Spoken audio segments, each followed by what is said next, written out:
Yeah, so this is going to be commentary for the 10th chapter of my book, Metadimensional. That's available on Kindle and also for free on Google Play, and the links are in the description. Okay, so this follows from the previous chapter, and every chapter is follows from the previous one before it. Okay, so in the last chapter, I was saying that what we call physical is not really physical; it's actually perceptional. And if we're thinking about physical, something objective, something that exists irrespective of perception, then what we're actually talking about are fundamental dimensions, and it's not the wakeful physical world or the wakeful physics. So it's something else. It's something that is completely independent of that, or it's it doesn't appear in perception at all, by definition, because it is like that because we reject solipsism, and that's a basic requirement to reject solipsism. Can go to the previous chapters, commentary for the previous chapters, and understand what I'm saying here. So, so you think, okay, so so this is the new physics, the new physical, the new objective substrate, fundamental dimensions. Why don't we focus our science on that? I mean, if we knew how how you use fundamental dimensions to produce the wakeful physics, then you'd have like godlike control over reality, right? It's awesome. Like if you could. I mean, you could actually control the laws of nature. What could be cooler than that? Well, the problem is that it really is independent of perception. It really is. It really, you cannot detect it, not even through mediation of an instrument or something like that, because it's simply not in the wakeful world. Nothing of it exists in the wakeful world. You can speculate some properties of this objective substrate. Like, for example, if you consider the amount of symmetries that you see in the world, where the same gravity affects all particles, and the same magnetism affects all particles, and you see like elements, like chemical elements appearing again and again and again.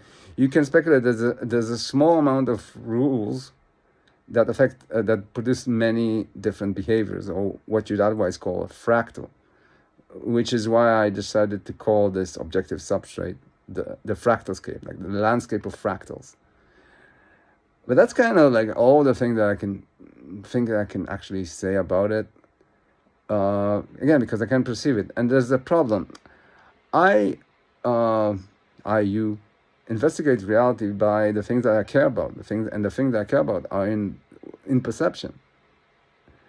And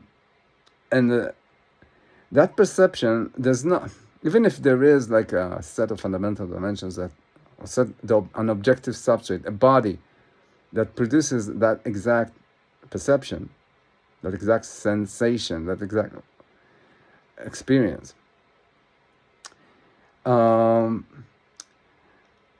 That it's necessarily not the only way for that perception to manifest. Like, what do I mean? Like, if you think about like the video game metaphor, one thing they teach you in computer sciences is that there's an infinite amount of ways how to amount of programs that can take an input and provide an output. Let's say 1 + 1 = 2. Let's say that program. There's another program that gets the same 1 + 1, and then it does 1 + 1 + 1 - 1. It gives you the same answer. 1 + 1 + 2 - 2, same answer. So you have like an infinite amount of programs that will provide the same output, even though they do a different thing. And yes, some of them are not the most optimized, but you can't really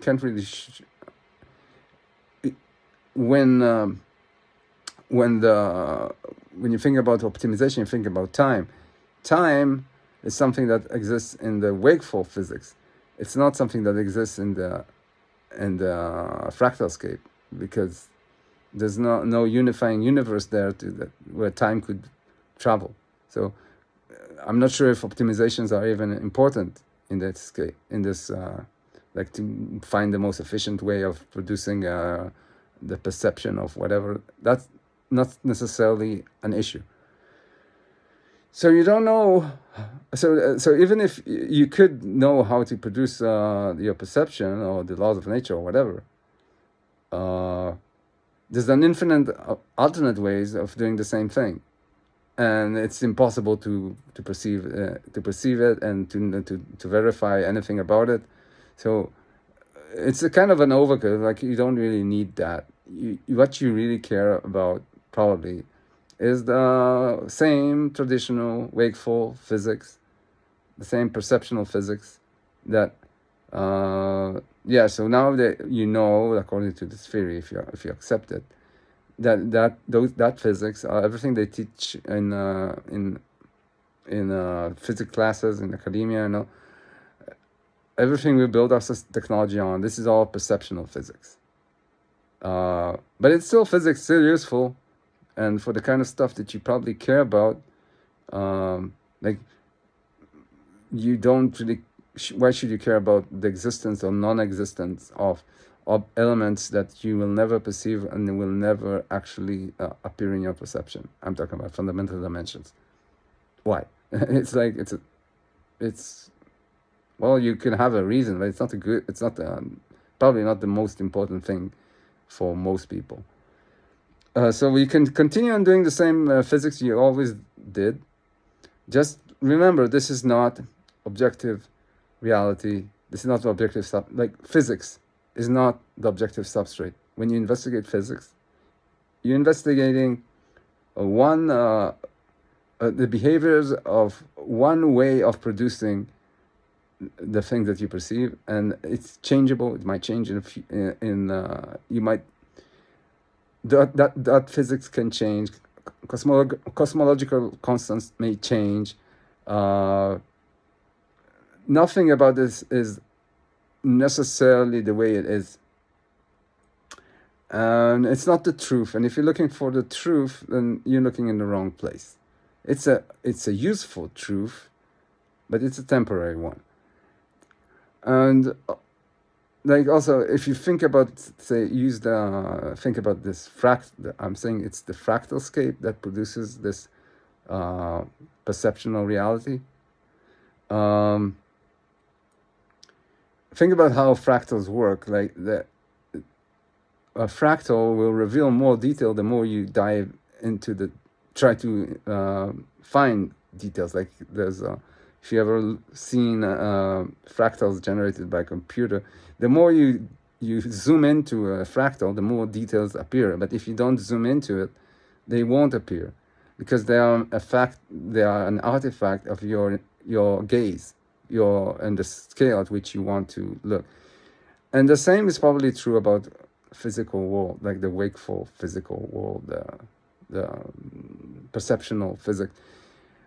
A particle, like, there's no point going deeper into particles and trying to find the object, like the base reality or whatever. It's just a fractal. The more you dig into it, you will find more subatomic particles and subatomic particles, and when you go, the same probably if you go very, very far away, it's probably also a fractal producing things that are very far away. They are not really there. They're just there if you gaze into them, and then you find more detail. But it's not that there's something there. It's just, it gets produced just in time when you look at it the same way a fractal would.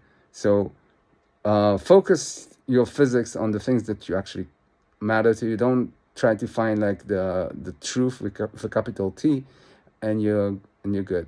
Same physics people always have done is good.